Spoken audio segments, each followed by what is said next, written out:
তো তোমরা ভাবছো যে আমরা কোথায় এসেছি এইভাবে সেজে গুজে, ভিডিওটা দেখতে থাকো, ঠিক বুঝতে পারবে। তো আজকে যাচ্ছি একটা জায়গাতে ঘুরতে। তো আগে থেকে কোনো কিছু প্ল্যান ছিল না, বাট সাডেনলি প্ল্যান হয়ে গেল যে ঘুরতে যাব, তো চলে গেলাম। তো তোমরা ভিডিওটা দেখতে থাকো। একটা হাই রোড দিয়ে গিয়েছিলাম। হাই রোডটা অ্যাটলি 15 কিলোমিটার হবে হাই রোডটা। তো হাই রোডটা তোমরা দেখতেই পাচ্ছ কতটা সুন্দর লাগছে। গঙ্গার উপর দিয়ে হাই রোডটা গেছে। 15 থেকে 20 কিলোমিটার হবে হাই রোডটা, গঙ্গার উপর দিয়েই আছে। এটা হলো পাটনাতে। তো আজকে চলে এসেছিলাম পাটনা গুরুদ্বারে।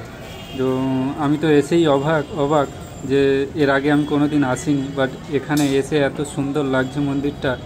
তো এখানে যাওয়ার পথে কয়েকজন শিখরা আমাদেরকে ধরেছিল যে পকেটে কোনো কিছু বিড়ি সিগারেট কোনো কিছু আছে কিনা সেগুলো বাইরে বের করে রেখে দিতে। তো সেটা তোমরা দেখো, আমি তোমাদেরকে দেখাচ্ছি।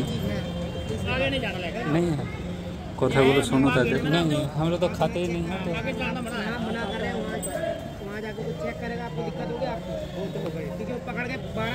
এখানে আর একটা নিয়ম যে ঢোকার আগেই তোমাকে মাথায় রুমাল বাঁধতেই হবে।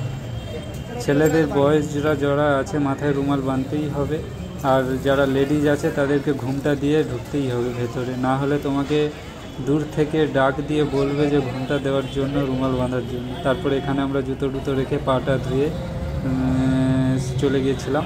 তো তোমাদেরকে দেখাচ্ছি, মন্দিরটা খুবই সুন্দর লাগছে।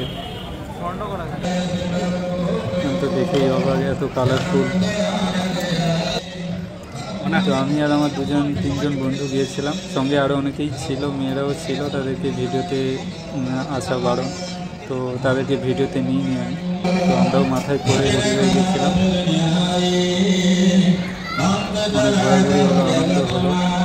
একটা জিনিস মনে রাখবে যে কোনো প্ল্যান ছাড়াই যখন কোথাও ঘুরতে বেরিয়ে যাবে না, সেই ঘোরা বা সেই যে ঘুরতে আসা, তার যে যখন প্ল্যান না করে কোথাও ঘুরতে চলে যাওয়া, সেই ঘোরার যে মজাটা, সেটা মাত্র তারাই বুঝতে পারবে যারা এরকম কোনোদিন করেছে। তো খুবই মজা লাগলো। প্রসাদ দিয়েছিল, ওগুলো খেয়ে আমরা আবার যে যা রিটার্ন হয়ে যাই।